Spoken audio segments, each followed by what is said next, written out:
Welcome to yarns cookery. இன்றைக்கி நம்ம பார்க்க போகிறது பெஸ்ட் ஈவினிங் ஸ்நாக்ஸுங்க.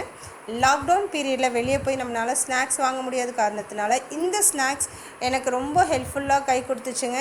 வித்தின் 10 மினிட்ஸில் நம்ம செஞ்சு முடிச்சிடலாங்க. சிம்பிளாக ஈஸியாக ஹெல்த்தியான டிஷ்ஷுங்க இது. இந்த டிஷ்ஷுக்கான இன்க்ரீடியன்ட்ஸ் நான் டிஸ்கிரிப்ஷனில் கொடுத்துருக்கேன், இப்போ பார்த்துட்டு வந்துடுங்க. இந்த வீடியோக்குள்ளே போகிறதுக்கு முன்னாடி புதுசாக பார்க்குறவங்க நம்ம சேனலை சப்ஸ்கிரைப் பண்ணிவிடுங்க. கருவேப்பிலை ஒரு பிடி, இஞ்சி, பூண்டு, சோம்பு, சீரகம், வரமிளகா, இது எல்லாமேங்க தண்ணி விடாமல் மிக்சியில் நல்லா நைஸாக அரைச்சி எடுத்துக்க போகிறோங்க. நம்ம அரைக்க வேண்டிய இன்க்ரீடியன்ட்ஸ் எல்லாமே போட்டு நல்லா அரைச்சாச்சுங்க மிக்சியில் தண்ணி விடாமல். முதல்ல பவுலில் வெங்காயம் போட்டுக்கலாங்க. எடுத்து வச்சுருக்க வெங்காயத்தை கொட்டிடலாங்க. அதன் பிறகு நம்ம அரைச்சி வச்சுருக்கிற இன்க்ரீடியன்ட்ஸ் அதில் சேர்த்திடலாங்க. அதன் பிறகு இந்த டிஷ்ஷுக்கு தேவையான மொத்த உப்புமே இதிலையே போட்டுருணுங்க. இது போட்டு நல்லா பிசைஞ்சு அது தண்ணி லைட்டாக விடும் பாருங்கள். அந்த ஸ்டேஜில் நம்ம எடுத்து வச்சுருக்க ஃபுல் கோதுமாவும் போட்டுக்கலாம், இல்லை கொஞ்சம் கொஞ்சமாக போட்டு நீங்கள் பிசைஞ்சிக்கலாம் பக்குவமாங்க.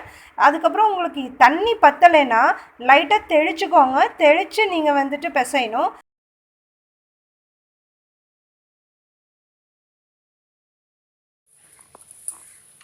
இங்கே பாருங்கள், ஆனியனும் கோதுமையும் இப்படி பிரிஞ்சு இப்படி இருக்கணுங்க. இந்த மாதிரி ஸ்டேஜில் அவ்வளோ இந்த மாதிரி ஸ்டேஜில் லைட்டாக எடுத்து டைட்டாக உருண்டை பிடிக்காதீங்க.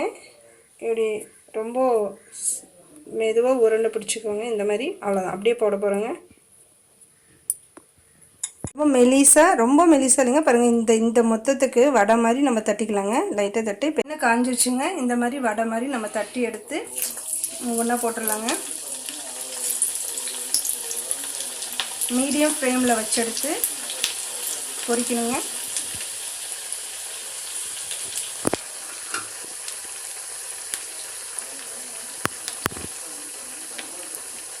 லைட் கோல்டன் ப்ரௌன் ஆயிடுச்சு. ஸோ போதுங்க, ஸ்டவ் ஆஃப் பண்ணிவிட்டு எடுத்துடலாங்க. நம்ம வீட் க்ரன்ச்சஸ் ரெடி ஆயிடுச்சுங்க. இந்த டிஷ்ஷு கவனமாக ஆனியன் கருகாமல் எடுத்துட்டிங்கன்னா சூப்பராக இருக்குங்க. அந்த கோல்டன் ப்ரௌனில் இருக்கும்போதே எடுத்திங்கன்னா க்ரன்ச்சியாக இருக்குங்க. இந்த வீடியோ பிடிச்சிருந்தா லைக் பண்ணுங்கள். மற்றவங்களுக்கு யூஸ்ஃபுல்லாக இருக்கணும்னு நினச்சிங்கன்னா ஷேர் பண்ணுங்கள். வீட்டில் சமைச்சு பார்த்து கமெண்ட் பண்ணுங்கள். இந்த சேனலை சப்ஸ்கிரைப் பண்ணாதவங்க மறக்காமல் சப்ஸ்கிரைப் பண்ணிவிடுங்க. See you in the next video.